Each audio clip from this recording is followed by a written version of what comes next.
Muito bom.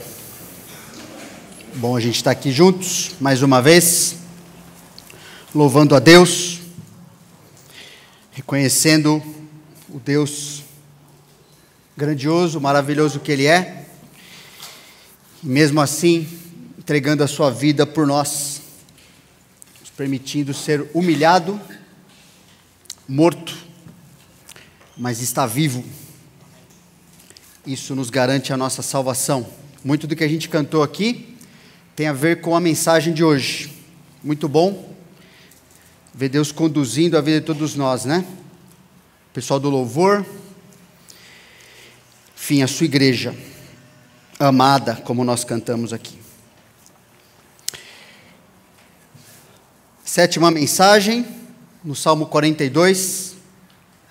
A gente está vendo, a partir desse salmo, esse assunto da depressão ou do desânimo, essas lutas relacionadas a essa parte emocional. Tanto um roteiro para nós, quanto para ajudarmos outras pessoas. Você for reparando, os princípios e as práticas visam justamente isso, né? Poder usar isso tanto para a sua vida, quanto para você conversar com alguém, desde a primeira mensagem, e espero que até o final do Salmo, a gente possa ter algo bem útil, para usarmos na nossa vida e na vida dos outros também. Nós já vimos, baseado nesse Salmo, uma série de princípios, motivos da depressão e respectivos tratamentos. Vamos ler do 1 ao 5, novamente, tá bom?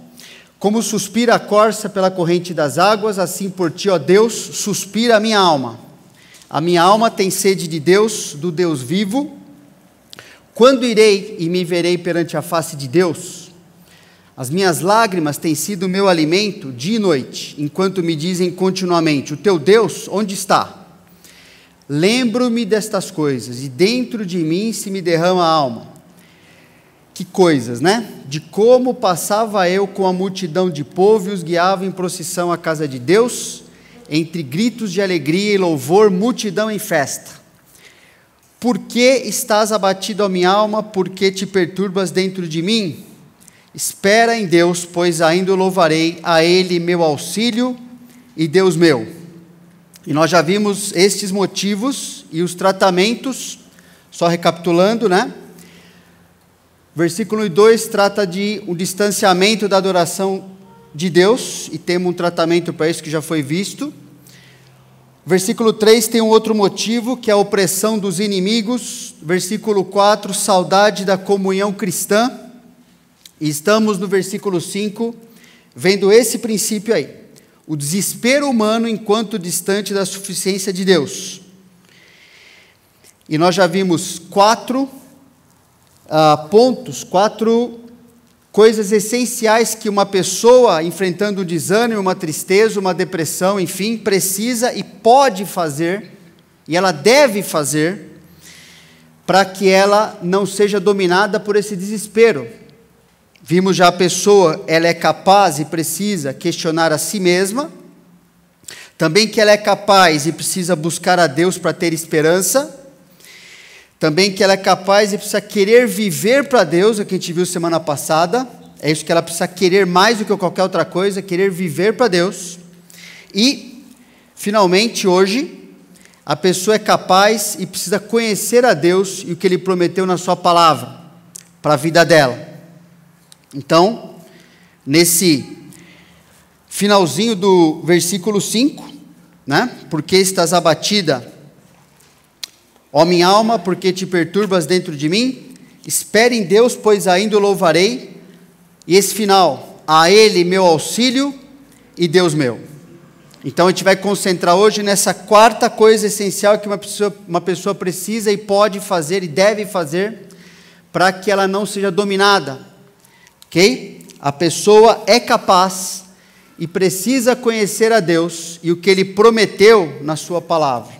Senão ela vai ser dominada, senão ela vai ficar rendida ali, àquela situação emocional, não vai saber lidar com aquilo, não vai sair daquela situação. Como eu falei na mensagem passada, o salmista nos ensina que sua esperança, lembra, ele está sendo conduzido por essa espera em Deus. Pois ainda o louvarei, e agora uma outra parte, a Ele meu auxílio e Deus meu. Na mensagem passada eu falei que esse salmista, Deus está ensinando por meio dele que a sua esperança está no fato de que eu ainda voltarei a ter o meu foco de vida em Deus, louvando a Ele, ao invés de viver com foco em mim mesmo, ou tentando viver por minha própria sabedoria, ou menosprezando os pecados que preciso eliminar da minha vida, ou tentando provar aos outros que sou melhor do que Deus me mostra na Bíblia do que eu sou de verdade, ou tentando viver para me agradar e exaltar minhas próprias realizações. E terminou a mensagem passada falando disso. Agora é interessante, nesse finalzinho aqui do versículo 5, a Ele meu auxílio e Deus meu. A tradução desse pedacinho aí, a Ele, na verdade é a tradução de uma palavra mais um pronome, que juntos significam na face dEle, na presença, diante de Deus, diante dEle, na sua face, diante do seu rosto. Essa palavra já ocorreu no verso 2, né? Quando irei e me verei perante a face, essa palavra já ocorreu lá no verso 2 antes, na primeira mensagem. E a gente viu lá que para qualquer pessoa acalmar a sua inquietação, é necessário de que ela tenha certeza como ela se encontra perante a face de Deus, ou diante de Deus, ou na presença de Deus, de que maneira ela está vivendo diante de Deus. Por quê? Porque viver perante Deus, todo mundo vive.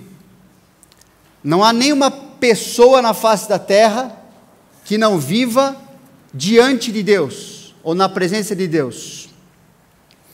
A presença, face ou semblante de Deus, representa a sua aprovação ou a sua reprovação acerca de uma pessoa, sociedade ou situação. E todas as pessoas, ou seja, cada um de nós, sem exceção, queira ou não, creia em Deus ou não, vive perante o único e verdadeiro Deus, o Deus onisciente, o Deus que tudo vê, o Deus que é moral, e que por isso Ele é o juiz e o redentor de tudo o que somos e tudo o que fazemos. Um texto, por exemplo, que fala sobre isso é o Salmo 139, 7, que fala que não importa, qualquer pessoa em qualquer situação, queira ou não queira, ela vive diante desse Deus, e Ele é o único. A face de Deus, voltada a uma pessoa, na Bíblia, quando a face está voltada a uma pessoa, representa a disposição favorável de Deus para com ela, representa a sua bênção, representa que Deus está concedendo sua misericórdia, sua graça, sua paz, né? A palavra paz, lembra, já falamos aqui, representa tudo que o judeu no Antigo Testamento queria saber se ele estava diante de Deus. Será que ele estava vivendo debaixo da shalom, debaixo de todo o bem, de todo o bem-estar, de tudo que ele precisava realmente na sua vida? Bom, se a face de Deus estava voltada a essa pessoa, significava que sim, que ela estava vivendo de maneira, debaixo do favor, da bênção de Deus. Essa é justamente que está por trás, dali que vem Números 6, quando uma bênção muito conhecida para o povo de Israel, a bênção de Arão. O Senhor te abençoe, uma parte dela está aqui, o Senhor te abençoe e te guarde, e o Senhor faça resplandecer o rosto sobre ti. É isso que ele está dizendo aqui. E tenha misericórdia de ti, o Senhor sobre ti levante o seu rosto e te dê a paz. Então o judeu, quando ouvia isso, é isso que ele mais queria. A face, a presença, eu estou vivendo na presença de um Deus que é favorável a mim, porque isso garantia tudo o que ele precisava. Por outro lado, a face de Deus virada contra uma pessoa representa a disposição desfavorável de Deus para com ela. Representa seu abandono, sua indignação, e isso faz com que a pessoa não tenha como viver, nem enfrentar suas lutas, nem desfrutar sábia e adequadamente a vida que ela possui.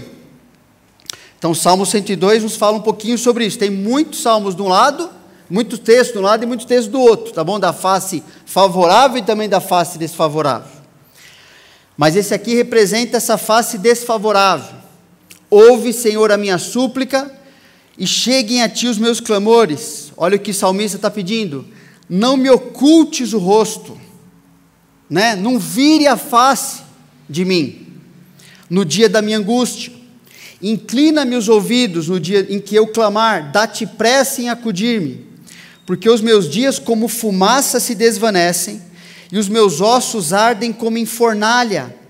Ferido como a erva secou-se o meu coração, até me esqueço de comer o meu pão. Os meus ossos já se apegam à pele, por causa do meu dolorido gemer. Sou como o pelicano no deserto, como a coruja das ruínas, não durmo e sou como o passarinho solitário nos telhados. Uma outra descrição de um quadro extremamente difícil, depressivo. Os meus inimigos me insultam a toda hora, furiosos contra mim, praguejam com meu próprio nome. Por pão tenho comido cinza, e misturado com lágrimas a minha bebida.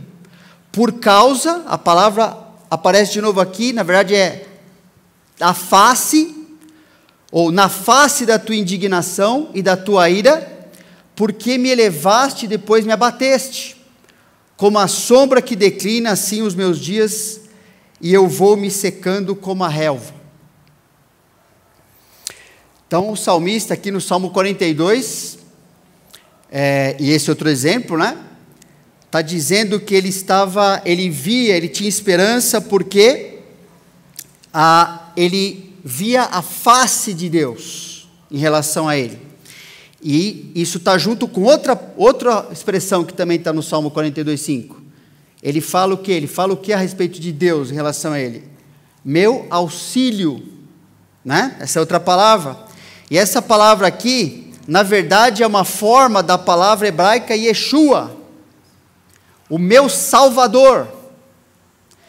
Então, eu tenho esperança porque eu vejo a face favorável voltada para mim do meu Salvador. Eu enxergo a Deus como meu Salvador. Então, Deus se apresenta para ele como a sua salvação, como a sua libertação, a sua vitória, o seu bem-estar. E note também que ele fala que não é um Deus qualquer que faz isso, não é? Ele fala meu auxílio, ou seja, meu Salvador e meu Elohim, meu Deus. Então, para Deus ser o Salvador e libertador de alguém, tem que ser o Deus verdadeiro, porque não existe outro e outro não serve para nada. Para isso, você tem que parar de tentar ser seu próprio Deus. Lembra a mensagem passada? Acreditando que você sabe o que é melhor para você, tentando ser Deus, acreditando que você não é tão pecador assim, como Deus fala que é, e que você merece ser honrado ao viver para si mesmo. Isso é tentar ser Deus. Vivendo assim, você não conta com a face do Salvador, do Deus verdadeiro voltado para você. E por isso você não tem esperança. Eis que a mão do Senhor não está encolhida, para que não possa salvar, nem surdo o seu ouvido, para não poder ouvir. Mas as vossas iniquidades fazem separação entre vós e o vosso Deus, e os vossos pecados encobrem o seu rosto, ou a sua face de vós, para que vos não ouça. Entenda, por sermos pecadores, nossos pecados nos tornam cegos para quem Deus é e para a vida que Ele preparou para nós.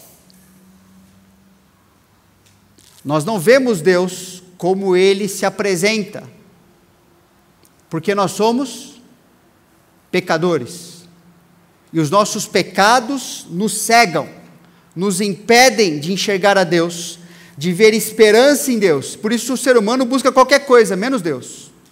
Busca preencher a sua vida, ou tentar dar solução para a sua vida. Ele não vê. Quando você fala para uma pessoa que não está enxergando a Deus, sobre como ela deve lidar com a sua depressão, a sua angústia, enfim, ela acha aquilo um monte de bobagem. Só quando a pessoa começa a enxergar Deus, que para ela faz sentido o que ela está ouvindo. E tudo que ela faz que não serve para nada, você pode ter certeza que faz bastante sentido, por isso ela continua fazendo aquele monte de bobagem. Ela enxerga a vida dessa forma, porque ela ainda não enxergou, ou não está enxergando na sua vida do dia a dia. Um cristão pode viver assim, não está enxergando Deus da forma como Ele se apresenta para ele, na Bíblia. Então ele está enxergando, ele não está vendo, ele não está resolvendo o que impede ele de enxergar a Deus, que são os seus pecados. Então, enquanto ele quer viver do seu jeito, Deus não faz sentido, não consegue discernir todo o bem que significa Deus estar voltado para ele. E não adianta ele orar também.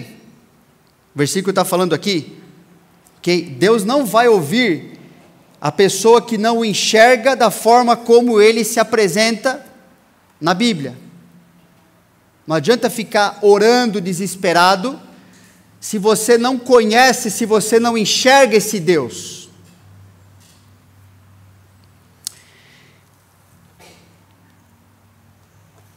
Então, nossos pecados nos tornam cegos. Entenda, quando uma pessoa não está nem aí para Deus, é porque ela não está enxergando Deus, porque se ela enxergasse Deus do jeito que Ele é, ela com certeza reconheceria a sua necessidade, né? E quando ela não faz isso, ela permanece achando que pode viver sem Deus,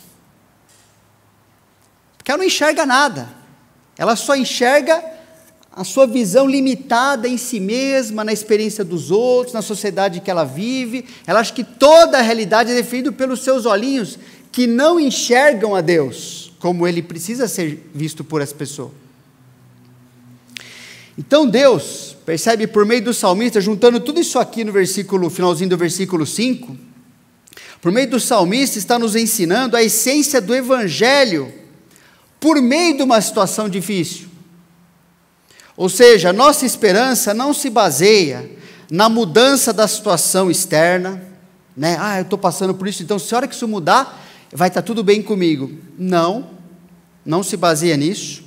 Nossa esperança não se baseia em tentarmos nos alegrar em nós mesmos ou em outras pessoas. Nossa esperança não se baseia em fazermos qualquer coisa para não sentirmos tristeza, seja um medicamento, seja uma droga pesada, seja encher a cara de cachaça, não serve, nada disso vai servir. Tentar tirar a pessoa da realidade, isso não vai dar esperança nenhuma, só vai aumentar o seu buraco. Nada se baseia em nós, pois somos pecadores. Nós estamos falidos, mental, emocional, moral e espiritualmente. E até nosso corpo mostra isso.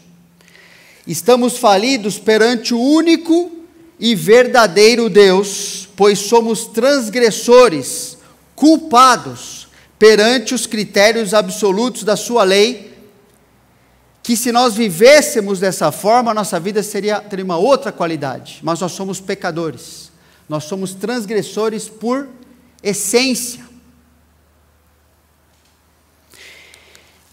Agora, esse salmo está nos apresentando a essência do Evangelho, que nossa esperança está em reconhecermos que em Jesus, deixa eu ver daqui a pouco, o Salvador, Ele é o Yeshua, o Salvador, Deus se tornou favorável a nós.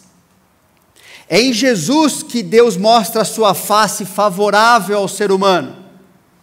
E todo o bem-estar que precisamos aqui para viver e na eternidade depende de estarmos na presença de Deus como pecadores perdoados e de vivermos diariamente sendo transformados à imagem de Jesus,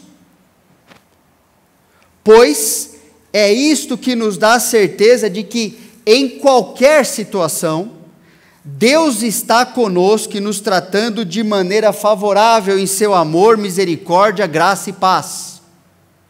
É em Jesus que a face favorável de Deus se mostra. E não tem outra opção. Por isso que não adianta falar para as pessoas de Deus, o Deus geralzão, sabe, o Deus genérico. Enquanto uma pessoa não enxerga Jesus como Salvador, ela jamais vê a face do Deus favorável para com ela. Só em Jesus essa face se mostra. Só em Jesus. Por isso que Jesus estranhou, lembra, no final da sua vida ali, quase indo para a cruz, então nos mostra o Pai.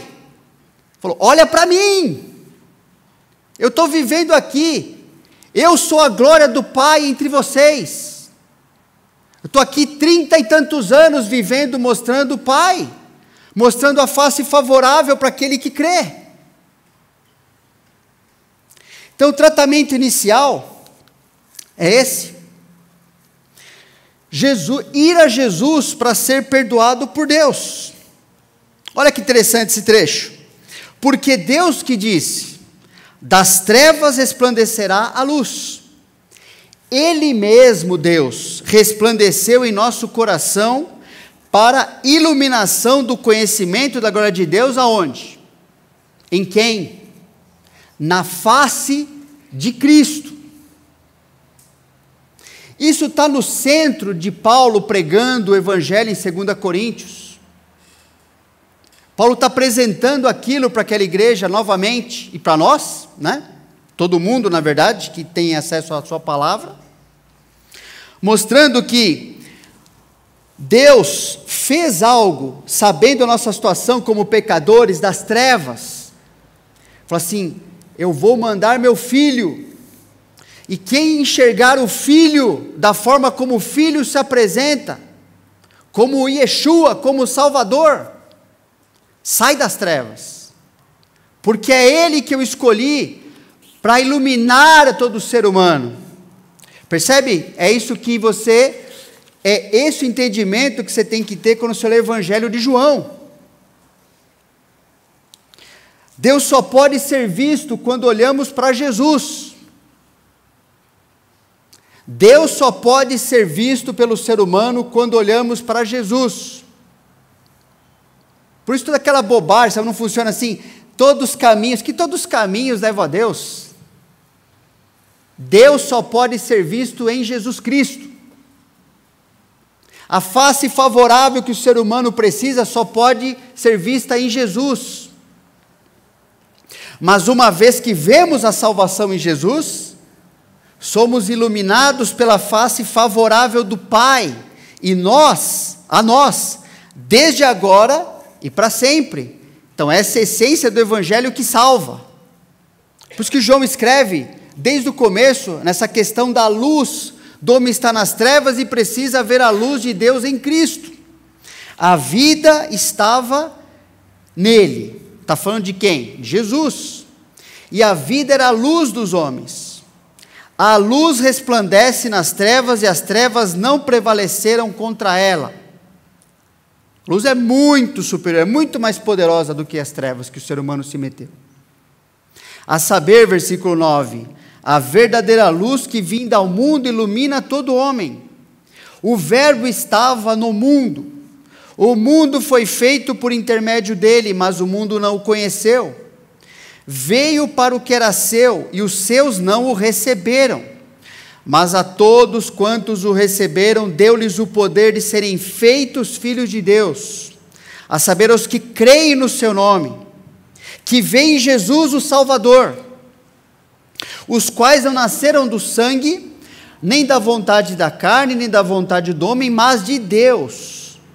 E o verbo que é Jesus, se fez carne e habitou entre nós, cheio de graça e de verdade, e vimos, olha aí, nós enxergamos a sua glória, glória como do unigênito do Pai. É para este evangelho que o diabo mantém as pessoas cegas. Em relação a este evangelho, você pode fazer o que você quiser, o diabo não se preocupa com isso, contanto que você não enxergue Jesus como Salvador. Você pode frequentar o que você quiser, você pode fazer, faz o que você quiser, o diabo não vai te incomodar. O que ele não quer, de jeito nenhum, é que você enxergue Deus na pessoa de Cristo.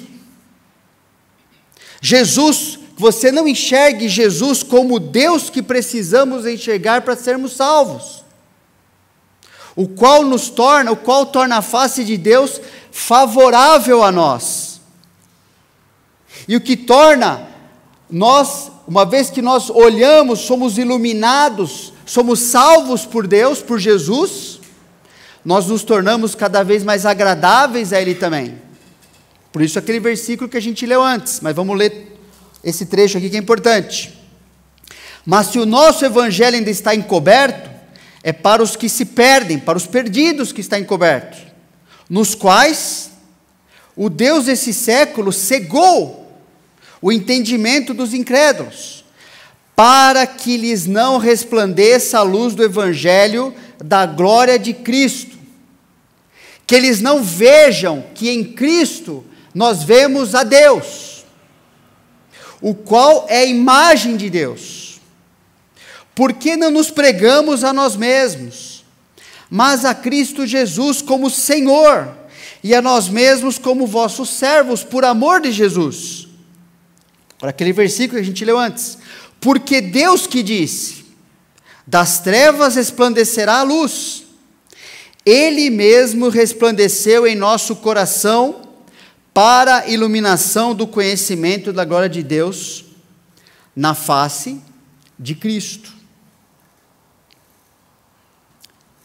O diabo não quer que nenhuma pessoa dê esse passo de enxergar Deus em Cristo. Falar, agora eu encontrei a luz que eu precisava em Jesus. Ele é a luz, Ele me ilumina. Agora eu posso enxergar as coisas. Agora eu enxergo a mim mesmo, agora eu entendo o que Deus é para mim. Agora eu entendo como eu sou pecador. Agora eu entendo que Deus não quer o meu mal quando Ele me coloca culpa, porque é para me aproximar para Ele mesmo. Agora eu enxergo todas as coisas, agora eu interpreto tudo o que acontece à luz da sua palavra, eu tenho compreensão da sua palavra, porque Ele me iluminou por meio de Jesus Cristo. Agora tudo faz sentido. Agora eu posso discernir o bem do mal. Agora eu posso mudar. Agora eu posso dizer não para aquilo que me tornava miserável, porque Jesus me iluminou, porque Ele é o meu Deus, o meu Salvador. E por isso Jesus fala para as pessoas o quê? Vinde a mim, todos que estáis cansados e sobrecarregados. O salmista estava dessa forma, não estava? E nós também podemos viver dessa forma. Mas ele faz o primeiro convite, né? Vinde a mim, todos que estáis cansados e sobrecarregados, aqueles que já entenderam que em si mesmo não vão achar resposta nem solução. E eu prometo uma coisa para vocês. Eu vou aliviar vocês. Eu vou dar uma vida que você não vai pensar na que você tinha antes. Você não vai querer mais voltar para lá. Vai ser outra coisa. Você nunca experimentou isso. Eu vou trazer um alívio que você precisa, esse alívio inicial. Jesus, sendo Deus, sendo Senhor e Salvador, nos perdoa e nos resgata, dando sentido à nossa vida, que acontece a partir do momento em que cremos que Ele é o Deus homem que teve que vir morrer pelos nossos pecados, só Deus mesmo para resolver o tamanho da coisa que a gente fez, e provar pela ressurreição que Ele venceu o efeito do pecado, que é a morte, conquistando a vida eterna para todos que creem nele. Caso contrário, estaríamos afastados de Deus para sempre, veríamos só a face contrária de Deus, Deus virado para nós, contrário, condenados por nossa própria arrogância pecaminosa, para sempre, vivendo aqui de maneira miserável e eternamente muito mais. Então o tratamento inicial é esse: ir a Jesus para ser perdoado, para receber de graça a vida eterna, crer nele. E tem um tratamento permanente: ir a Jesus constantemente para aprender a viver para Deus. Por isso que ele continua: não só vinde a mim, mas tomai sobre vós agora o meu jugo e aprendei de mim, porque sou manso e humilde de coração, e achareis descanso para a vossa alma. No primeiro ponto, nós só temos que ir a Jesus. Jesus, olha como eu estou, essa vida que eu tenho, essa vida desgraçada que eu criei para mim mesmo, para eu viver, me perdoa, e Jesus faz isso. Mas agora que nós encontramos a Cristo, há algo a ser feito em cooperação com a obra de Deus na nossa vida.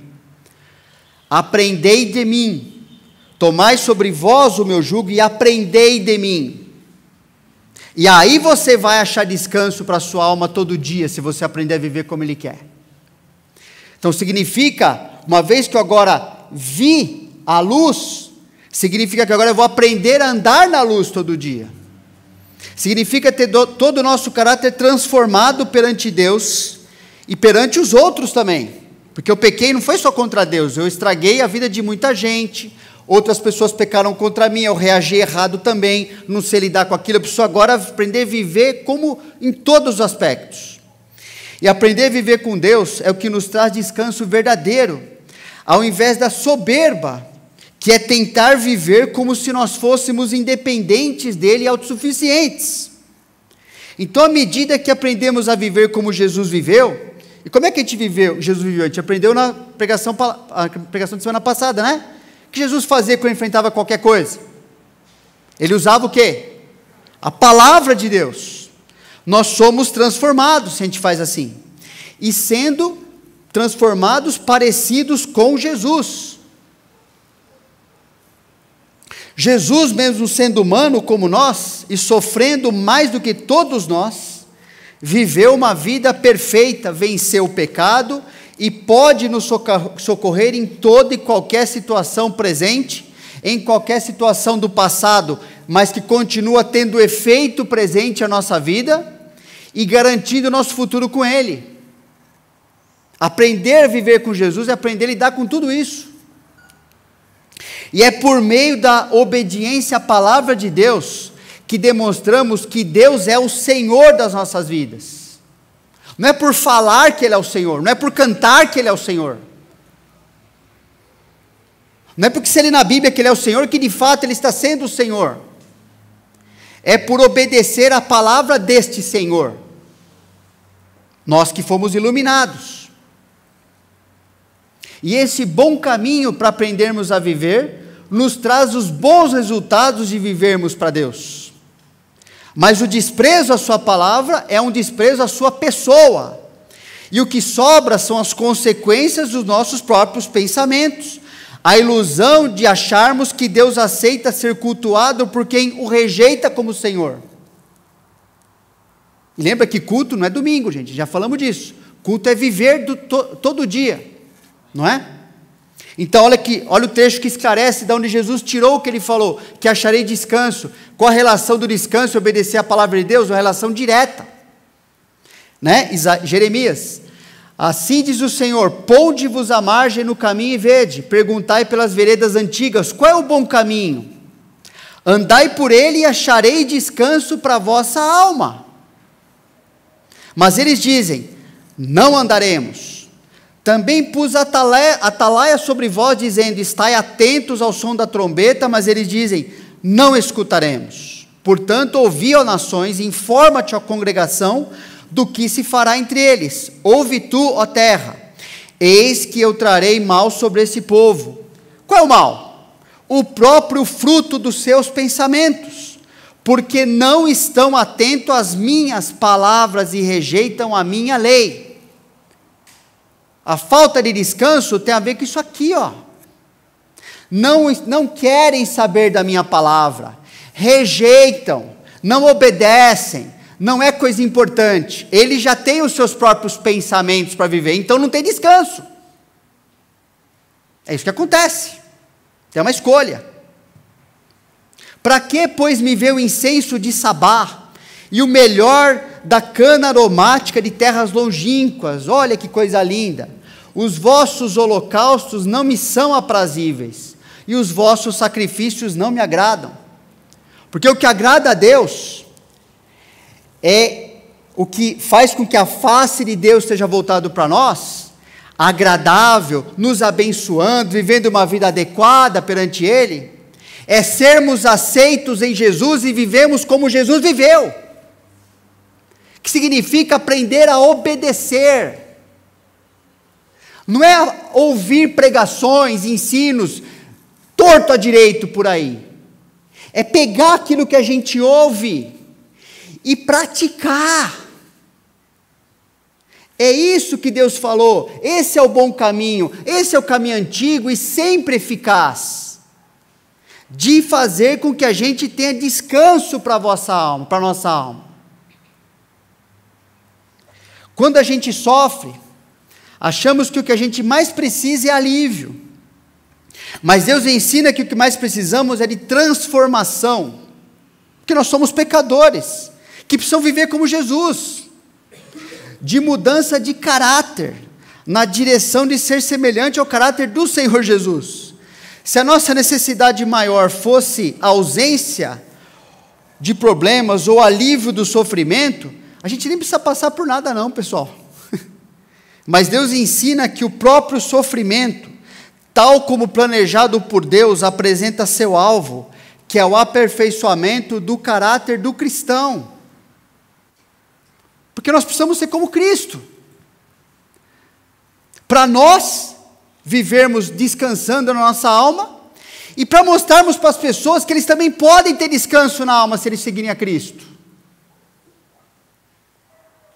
Então lembra, estamos falando que Salmo está nos ensinando que a pessoa precisa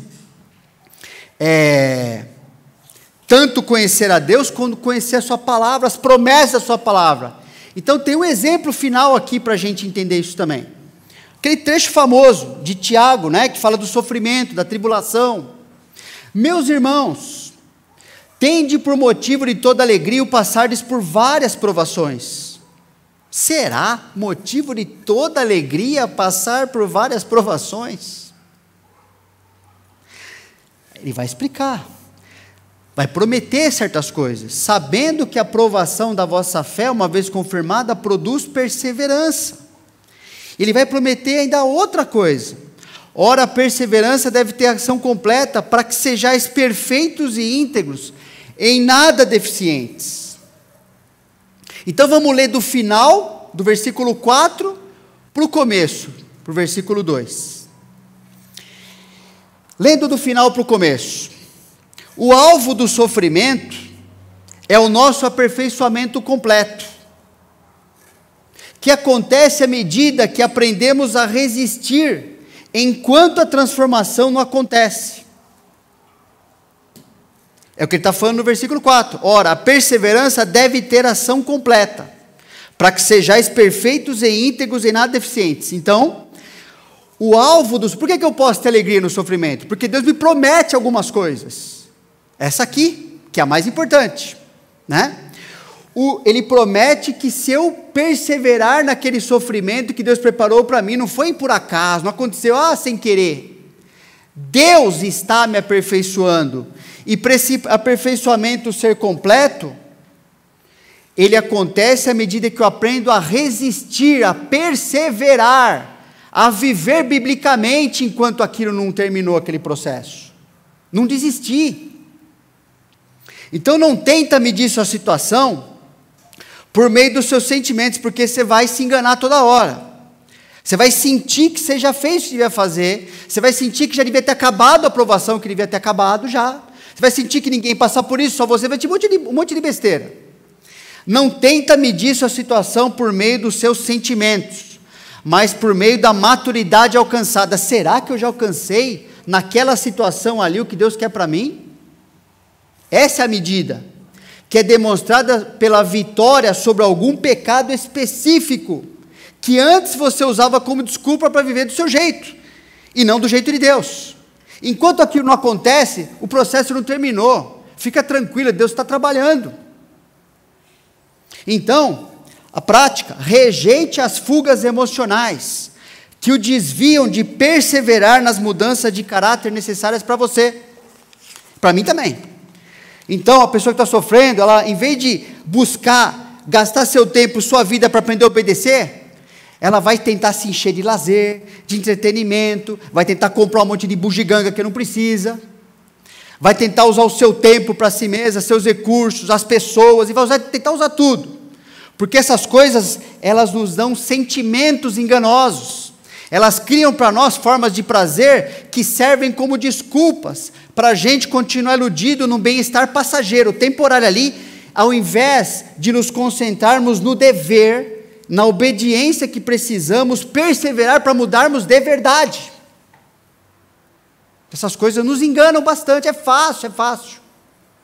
É fácil achar que quando eu estou mal, por exemplo, eu escuto uma música, e aquilo resolveu minha vida, porque eu senti melhor. Mas não obedeci um versículo. É enganoso. Não estou falando para você escutar uma música cristã, música boa, não estou falando para você fazer isso. Agora, não confunda uma coisa com outra. Aquilo não é igual a perseverar em obedecer a Deus até o processo concluir, naquele pedacinho da sua vida lá. Não é enganoso. E Tiago continua nos ensinando, no versículo 3, sabendo que a aprovação da vossa fé, uma vez confirmada, produz perseverança. Então, nossa perseverança na situação de sofrimento é produzida à medida que nossa confiança em Deus vai sendo aprovada nessa situação. Ou seja, conforme obedecemos à palavra de Deus por confiarmos nele. Eu preciso obedecer. Eu preciso fazer o que Deus manda. E aí minha fé, minha confiança vai sendo aperfeiçoada. Eu vou confiando mais em Deus. E se eu vou confiando mais em Deus, eu vou perseverando. Percebe o versículo que a gente viu antes? E eu chego no final do processo. Então obedeça a Bíblia, mesmo quando você não sente vontade, por confiar que essa obediência é o próximo passo que você precisa para alcançar a maturidade que você quer. Que Deus quer, na verdade, porque Deus está aperfeiçoando a imagem do seu filho, não é? Então Ele quer isso aí. Prática. Pratique o que você foi instruído a fazer, pedindo que Deus encare sua obediência como uma forma de você reafirmar seu amor por Ele e honrá-lo mais do que você agrada a si mesmo. Obedece falando com Deus: Deus, olha, me ajuda a obedecer, que seja uma forma de glorificar o Senhor, isso aqui seja uma forma de mostrar que eu sou do Senhor, que eu amo o Senhor, porque o Senhor me amou primeiro. Eu estou fazendo isso porque eu confio em Ti. E isso me ajuda a não confiar em mim, que é ótimo não confiar em mim. Confiar em mim só me encheu de encrenca a minha vida. E no versículo 2, por isso que fala: meus irmãos, então tende por motivo de alegria, passar por vários tipos de provação, de todo quanto é tipo.